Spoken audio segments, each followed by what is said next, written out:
J'étais allongé sous une vieille Chevrolet rouillée, un travail qui me faisait mal au dos et laissait mes mains constamment imprégnées d'odeur d'huile de moteur.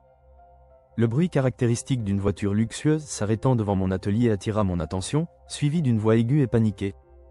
Je glissais hors de dessous la voiture, essuyais mes mains sur ma salopette tachée d'huile et me retournais pour apercevoir une silhouette qui ne cadrait absolument pas avec le décor. Elle était jeune, élégante, et ses talons hauts claquaient nerveusement sur le béton fissuré.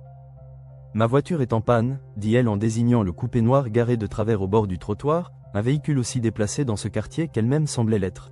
« On dirait que vous êtes au bon endroit », répondis-je d'un ton neutre, tout en notant mentalement le contraste saisissant entre son apparence soignée et notre environnement délabré. « Ouvrez le capot, je vais jeter un coup d'œil. » Elle hésita un instant, consulta son téléphone comme si chaque seconde comptait dans son monde qui tournait probablement à une vitesse différente du mien.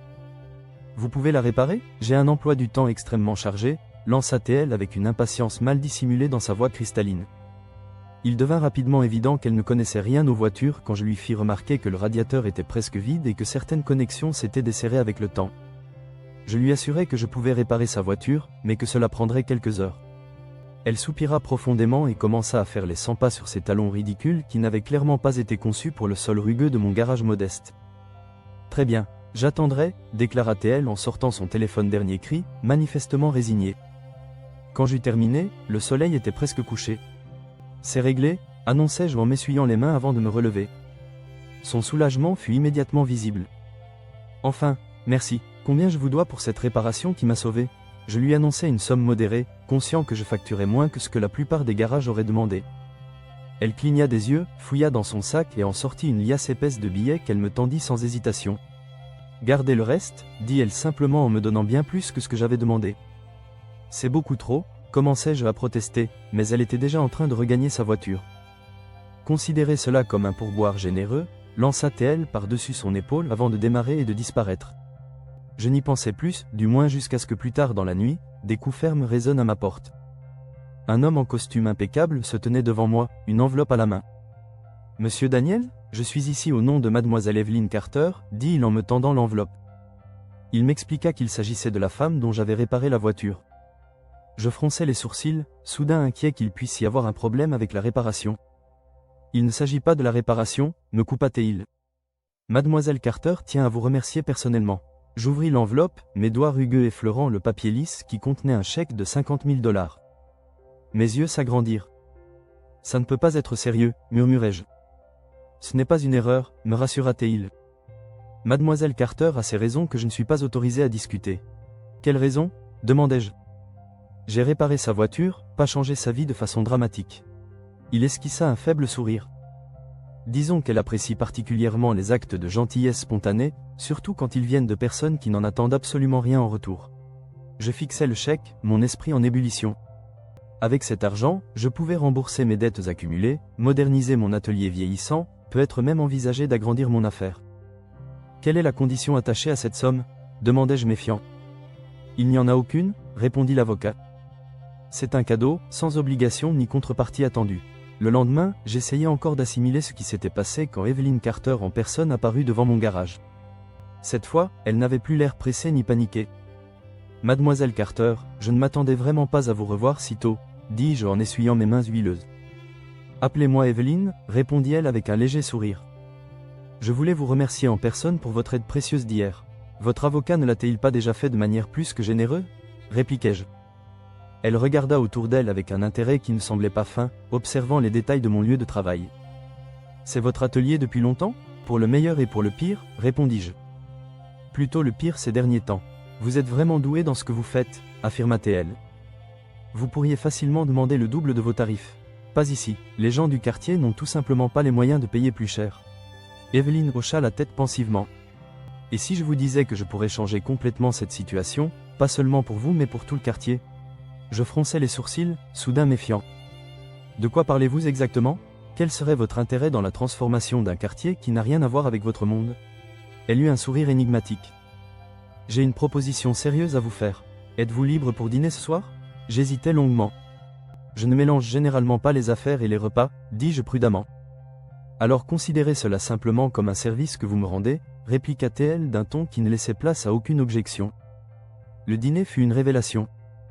Dans un restaurant élégant, Evelyne dévoila son plan pour transformer mon petit atelier en un centre communautaire de formation professionnelle. Investir en vous, répétais-je comme si le dire à haute voix pouvait rendre cette proposition surréaliste plus compréhensible. Vous avez un talent indéniable, Marcus, et plus important encore, vous possédez une intégrité rare dans ce monde où tout semble à vendre, expliqua-t-elle. Ces qualités sont trop rares de nos jours. Pourquoi moi précisément? Il y a certainement de meilleurs mécaniciens et de plus grands ateliers qui mériteraient votre attention. Elle leva sa main pour m'interrompre. Je ne vous ai pas choisi simplement parce que vous êtes le meilleur mécanicien du monde. Je vous ai choisi parce que vous êtes quelqu'un qui répare honnêtement la voiture d'une parfaite inconnue sans essayer de lui soutirer chaque centime possible. Où est le piège caché dans cette proposition qui semble trop belle pour être vraie? Finis-je par demander directement. Pas de piège, juste du travail acharné et une vision commune d'un avenir meilleur pour ce quartier. Si vous êtes intéressé, nous finaliserons les documents légaux et nous nous mettrons immédiatement au travail ensemble. Je n'ai pas refusé.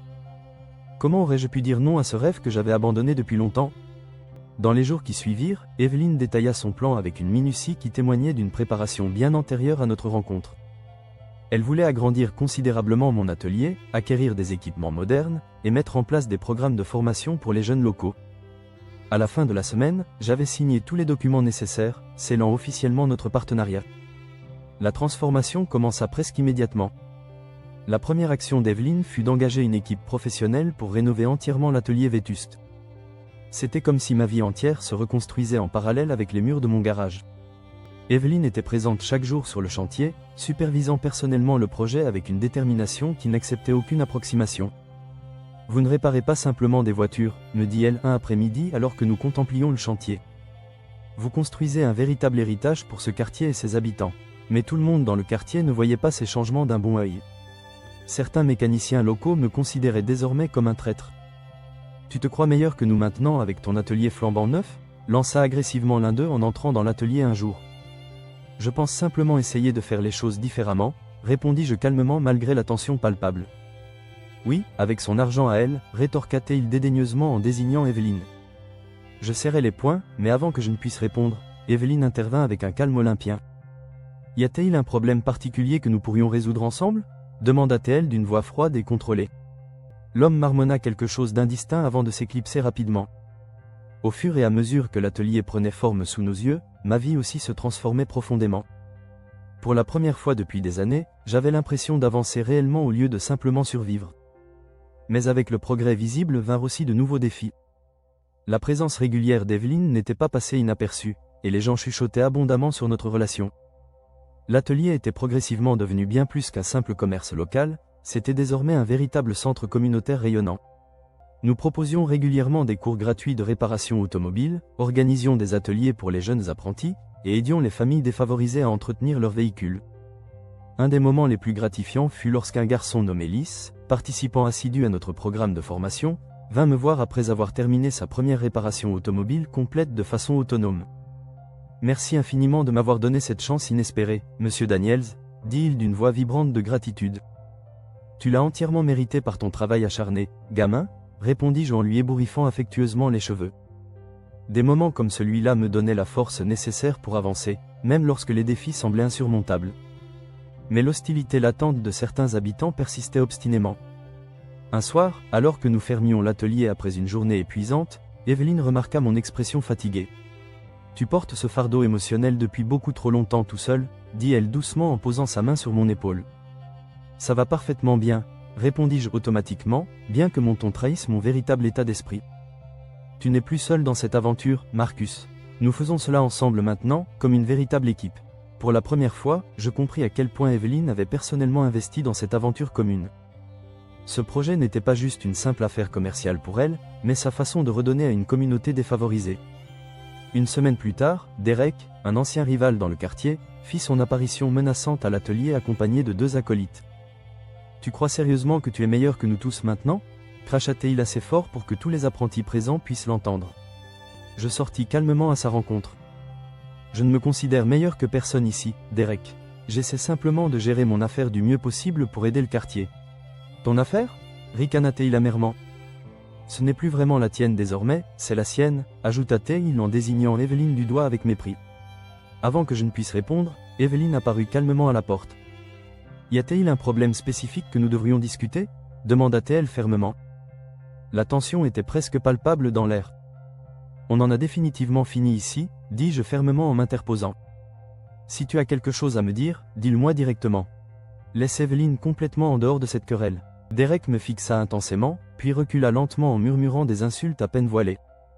La résistance locale grandissait proportionnellement à notre succès, et je commençais à me demander si le prix à payer n'était pas trop élevé. Un soir, alors que je fermais seul l'atelier, je me retrouvais face à Derek et 2 autres hommes massifs dans la rue déserte. « Tu travailles vraiment tard ce soir, on dirait ?» lança Derek d'un ton faussement décontracté qui dissimulait mal ses intentions hostiles. « Qu'est-ce que tu veux exactement, Derek ?» demandai-je en gardant mon calme apparent. « Te rappeler très clairement d'où tu viens réellement, répondit-il en réduisant la distance entre nous. Tu te crois tellement supérieur maintenant que tu as leur argent derrière toi. Va-t'en immédiatement, Derek. Cette confrontation ne mènera nulle part et tu le sais parfaitement. Il éclata d'un rire dur. Sinon quoi exactement? Tu vas appeler ta patronne chic pour qu'elle vienne te sauver? Je n'ai besoin de personne pour me défendre, mais je ne vais pas me battre inutilement. Pas ici devant l'atelier que nous avons reconstruit avec tant d'efforts. Ce n'est pas fini entre nous, Daniels, dit-il en se retournant. Le lendemain matin, lorsque je racontais cette confrontation à Evelyn, elle était furieuse. Cette situation a clairement dépassé toutes les limites acceptables, dit-elle en faisant les 100 pas. Je peux parfaitement gérer Derek et ses intimidations, la rassurai-je. Ce n'est pas uniquement Derek qui pose problème, ce sont tous ceux qui pensent pouvoir t'intimider impunément. Ils veulent que tu abandonnes ce projet qui transforme positivement leur environnement. Alors montrons-leur clairement la réalité de notre vision, répondis-je avec une détermination renouvelée. Je n'abandonne pas cet atelier que nous avons transformé ensemble, ni ces jeunes qui comptent sur nous. Evelyn s'arrêta et me regarda intensément. Tu y crois vraiment profondément maintenant, n'est-ce pas? Oui, répondis-je simplement mais fermement. Sa détermination ne fit que se renforcer après cette conversation. Elle organisa des réunions communautaires et invita des leaders locaux pour discuter ouvertement de moyens d'améliorer le quartier. Mais Derek et son groupe intensifièrent leurs actes de harcèlement contre notre initiative. Une nuit, ils franchirent une nouvelle ligne rouge en jetant une brique à travers la fenêtre de ma maison. Evelyn insista pour appeler la police, mais j'hésitais encore, craignant que cette démarche ne fasse qu'empirer la situation. Nous avons finalement trouvé un compromis. Evelyn engagea discrètement des agents de sécurité pour surveiller l'atelier et ma résidence. L'événement redouté arriva lors d'une nuit fatidique. Je travaillais tard lorsque j'entendis le bruit d'un verre brisé. En sortant de l'atelier, je découvris la vitrine principale éclatée et Derek debout devant les débris, une barre de fer à la main. « Cela s'arrête définitivement ce soir », grogna-t-il d'une voix rendue rauque par l'alcool et la rage. Je n'avais pas le luxe de réfléchir posément. Nous nous retrouvâmes face à face dans une confrontation qui semblait inévitable. Derek brandit la barre de fer, mais j'eus le temps d'esquiver son premier coup. Le combat qui s'ensuivit sembla durer une éternité, jusqu'à ce que le son des sirènes de police retentisse dans la nuit. La police arriva juste à temps pour mettre fin à cet affrontement. Derek fut immédiatement arrêté et menotté, me laissant avec de multiples contusions. Evelyn apparut au commissariat pour me récupérer, l'inquiétude gravée sur son visage. « Cette situation dangereuse doit absolument s'arrêter maintenant », déclara-t-elle fermement. « Ça s'arrêtera définitivement, promis-je. » Derek est désormais hors jeu. Avec l'arrestation de Derek, les choses commencèrent à se calmer dans le quartier. L'atelier continuait de prospérer, les jeunes apprentis progressaient dans leur formation. Un jour particulièrement ensoleillé, alors que nous observions les jeunes travailler efficacement dans l'atelier modernisé, Evelyn se tourna vers moi avec une expression de satisfaction profonde.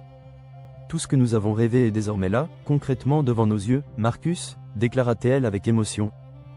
Offrir un véritable espoir aux gens, leur donner une chance réelle de bâtir quelque chose de meilleur pour eux-mêmes. » Au fil des mois suivants, l'atelier devint bien plus qu'une simple entreprise dans le quartier.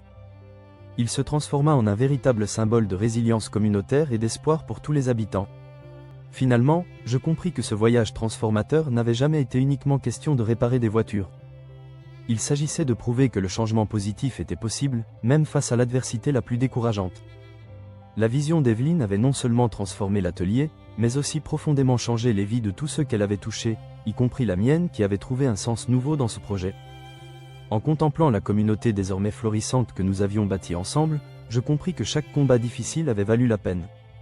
Pour la première fois de ma vie, je savais avec certitude que j'étais exactement là où je devais être.